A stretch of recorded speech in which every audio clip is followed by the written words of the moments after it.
When we started telling people that we had bought this place out here, we got a lot of funny looks and a lot of questions. Mostly things like, what are your plans and what are you going to do with that? So in today's episode, we're going to share with everybody what our long-term plans are for the house and some of the specific rooms in the house, and also what our plans are for the land and how we're hoping to set up our homestead here and what we want to do first. Come on, we want to share with you what our big, scary, exciting plans are for this place.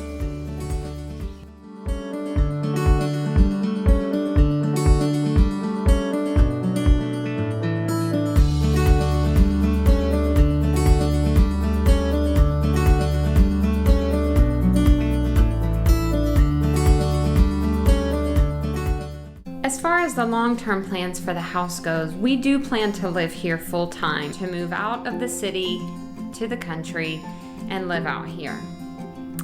We want to restore and furnish the house in a way that represents and honors the history of the house.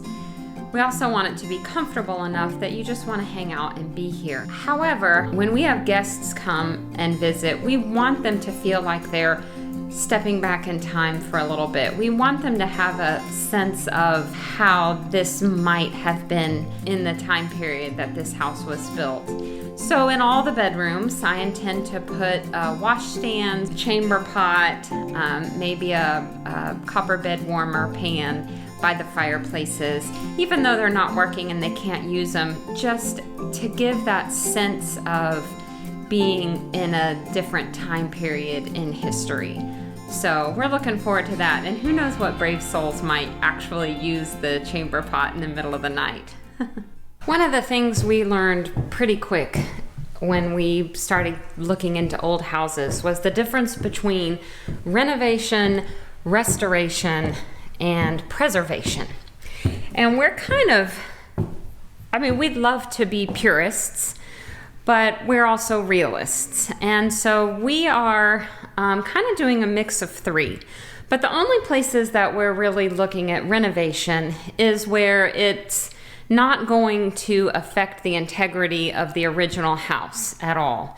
So for example, in the upstairs here, there is no plumbing. There's no heat and air either. And so for this to be a place where we can have guests, and there's 4 bedrooms up here, there has to be a bathroom. We can't expect everybody to walk down those steps at night when they have to go to the bathroom. So in this space, right at the top of the stairs, we will eventually put in a full bathroom for the 4 bedrooms up here to share. So basically, once you get to the top of the stairs there, you have this window here at the end of the hall. Oops, I kind of went dark, didn't I?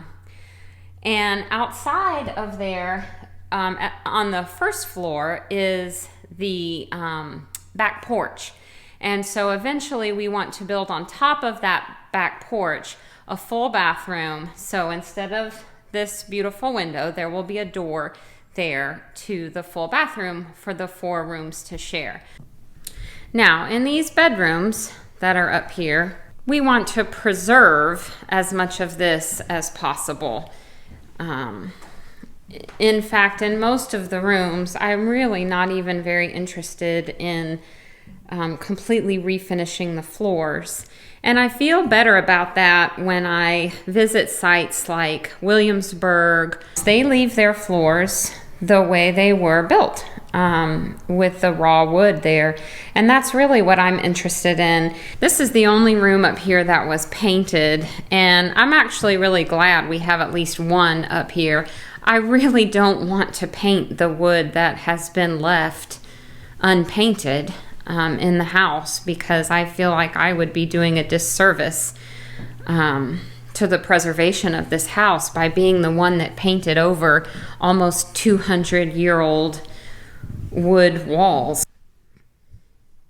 So the upstairs, we will definitely be looking at more preservation than even restoration, because it doesn't need to be restored to what it once was, because it still is that. So, I mean, even out here in the hallway, This paint that's on these walls is casein paint or milk paint. that was the original finish they put on the walls. When I think about furnishing the house or decorating, I really want to try to stay as true to the period of the house as I can. Now, I'm no antiques expert though, and as much as I try to research on the internet what interiors may have looked like in this time period, you get more of sort of the high style or the grander looks of things than you get the vernacular country style. So I'm kind of trying to do a little bit of a mix of that. People would decorate their parlors more in a more grand style because that's where they would have received visitors. Now, I'm not sure that somebody out here in the country would have gotten a lot of visitors, but I'm kind of going with that idea. For the parlor, it'll be a little bit nicer, more high style furniture than some of the other areas where it might be a little more rustic, primitive. I feel like a family that would have had a house like this, as we had one historian tell us, they were a well-off family, but they weren't wealthy. So I feel like they would have had some nice pieces mixed with some more rustic, primitive pieces that they, all of it had been collected over time. The experience that I want to give people when they come out here is just to be able to imagine and experience to whatever extent that they feel comfortable experiencing. Upstairs right now, there's no electrical outlets. There's no light switches. There is just the single light bulb in the ceiling with a string. So, you know, I don't know how far I want to go with that. I don't know if I want to put electrical outlets in. Problem is, when people come to visit, they're going to want to charge their phones at night. So we're going to need to do something with that. But I'm hoping that if people come, that they might also want to leave the electricity off, at least at night, and do things by candlelight and just experience what that might have been like. To me, that's the interest and the excitement of having a place like this, is having the opportunity to experience what life might have been like back then. As we head downstairs, I'll show you some of the areas where we are restoring and also renovating. This room is right off the front door to the left. It is our tool room. It's sort of a catch-all where we throw everything. But eventually, we want this to be the library. In this library room, I really want floor-to-ceiling books. I don't know quite yet what color this room might be. We've played around, you can see right there, with a few different colors of blue, green, but I'm trying to stick within historic paint colors from the Benjamin Moore, Williamsburg, or just the historic collection. Do you want to see an example of an area that needs true renovation? Let me show you. At some point in time, they added a half bathroom at the end of the downstairs hallway, which is great because other than that, there's only one bathroom in the whole house, and it's, you know, right off the kitchen dining room area. So it's nice to have a little powder room. Don't know when it was put in. My guess is probably sometime in the 60s or 70s. So it's not original to the house, but because it makes sense for us to have a powder room or a half bath for guests to use, we're going to leave it, but we are going to renovate it to a more somewhat feeling of a period appropriate bathroom. So now we're going to focus on what our future plans are for the land. So we have 17 acres, and our long-term plan is obviously that we want to start a homestead. We want to have sustainability with gardening and some animals and things like that. 10 years ago, I got a wild hair. I can't remember exactly why, but I just wanted to start gardening and growing a few veggies, and the kids were pretty young, and so I drug them out into the backyard of the house where I kind of put down some railroad ties and create a little garden. But then about 5 years ago, I really got excited about it. I've really gotten into the heirloom seeds and heirloom varieties of tomatoes and peppers and things like that. And so out here is kind of the main area that we want to cultivate for our homestead. Cultivate, is that the right word? Yeah, sure, that works. So that patch of trees back there, those are pear trees. And right over there is where we're thinking of putting the pond. Yeah, at the lowest point right there. And out here is where we want to put the garden and some chickens over there, right?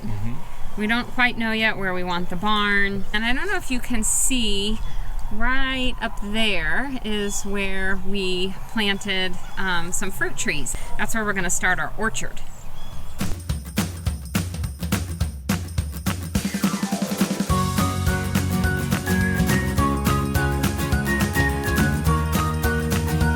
What did we get?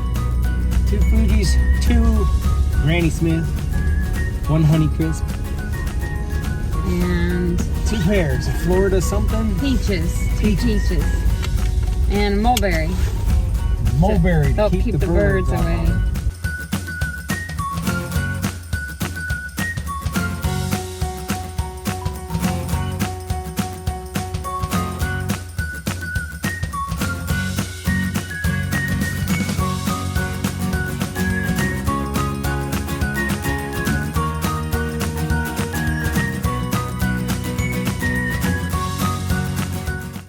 Well, I hope you've enjoyed this peek inside our goals and dreams for the Longhouse and Farm. Be sure to like and subscribe below. And next week, we're going to show you the before and after of our first major renovation project. See you next time.